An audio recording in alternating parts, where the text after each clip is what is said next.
Our Dharmaputra had three major problems in his heart. He was not very comfortable with it.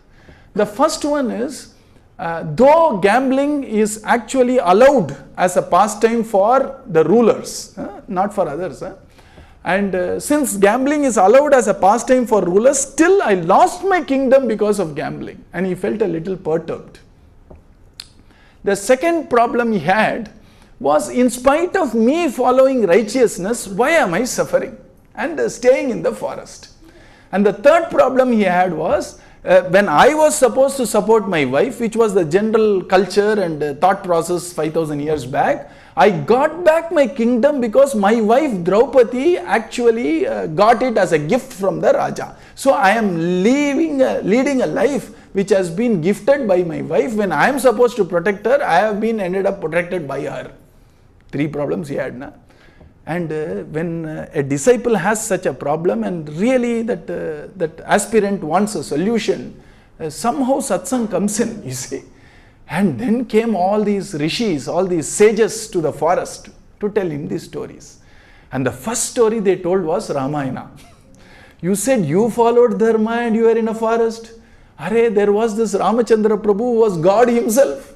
For no fault of his. He did not even gamble.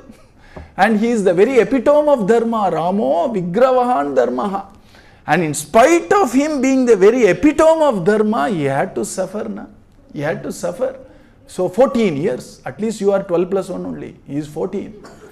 And immediately he got repose. We saw it yesterday in the parenting workshop. One of them actually came and confided to me, I thought I was the only one suffering. Looks like everybody has problems. Now I am feeling very light. This is not to be trifled with. Many times we think that I am alone in this suffering. But the fact that it is universal gives us tremendous strength.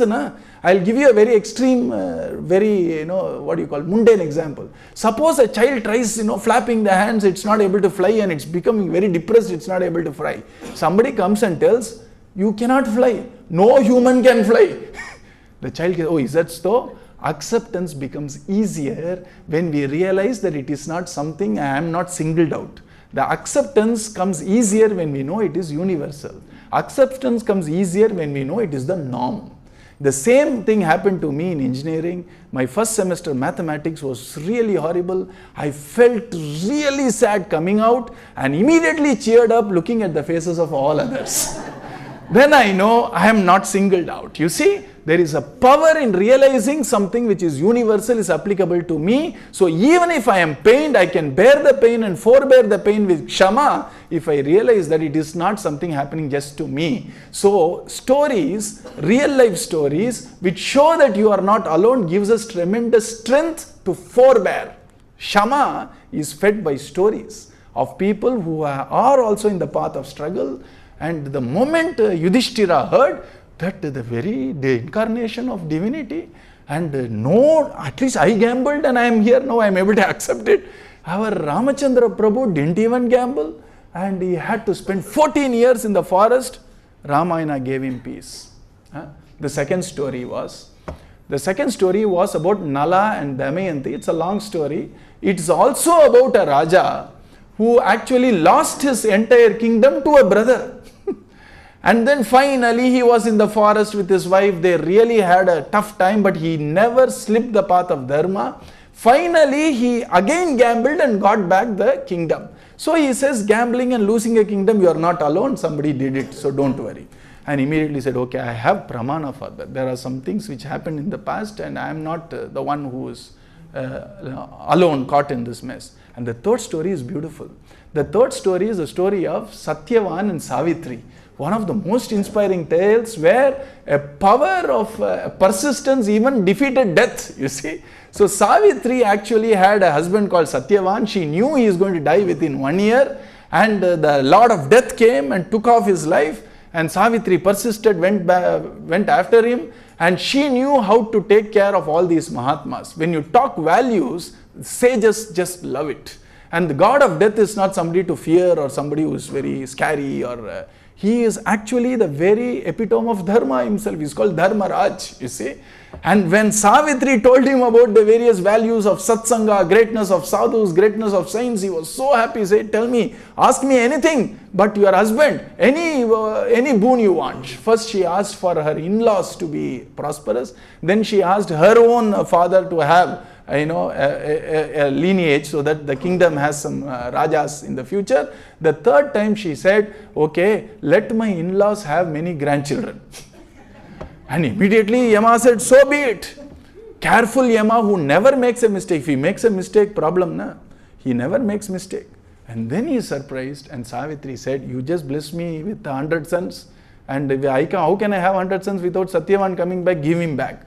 Then Yama realized that this is the power of your perseverance and your penance, so I give him back.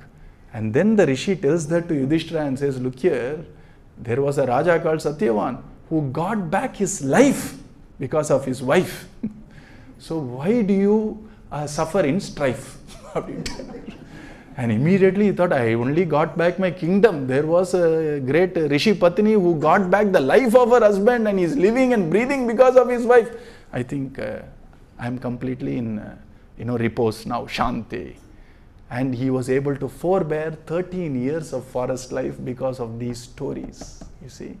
And if we have a little Shraddha and openness and not have any, sort of unnecessary, non-essential look, asar, drishti, we can really prosper from such stories. And 13 years, the amount of strength he had in the Kshama surprised the Lord of the universe, Bhagavan Krishna himself. First Krishna came and he was boiling, looking at the state of his friend, his brother, our Dharmaputra. He said, just give me one order, I will throw this Duryodhana out and get you back the kingdom. He said, wait, Kshama, wait, Krishna. I told the elders in the court, I will come back after 13 years. And let us wait for 13 years. If they don't give back, who else can I go on to? But you, Krishna. So you wait. Generally, we go and tell Bhagavan, I have a problem. Bhagavan says, wait. Na? Here, this devotee is in trouble. Krishna is saying, let me do it right now. The devotee is saying, Kshama, have a little forbearance. He is saying, forbear a little. And again he comes back. Same place called Kamyavana, asking, shall I do it right now? This time he came with his consort, Satyamava Devi. He says, no, wait. Finally, Prabhasha, it's in Gujarat. Thrice Bhagavan comes and asks, I'll get to you right now. And our Yudhishthira managed to completely tie Bhagavan with the cords of Shama, the power of forbearance. And Krishna says, I'm indebted to this family. Who can ever imagine a family where I am raising to actually get them back the kingdom and they are saying, wait, forbear. And how did Bhagavan actually repay his debt, at least partially? He said, I shall be your ambassador and go to the court which will never respect me. He is going to actually insult me in the court. Yet I will do it for you. I shall be your ambassador. I shall be your Duta. And our Krishna goes as Pandava Duta. You see, why? Kshama. That's why Kshamaya priyate harihi. Even Bhagavan, divinity is so pleased with Kshama. When divinity is pleased, it's ready to shine itself in our heart. That's what it really means. Actually in Adhyatmic it means when divinity is pleased means the consciousness, the light of consciousness in my heart is ready to shine forth. Which means divinity is waiting to shine itself in when one value called Kshama can be embraced in its entirety.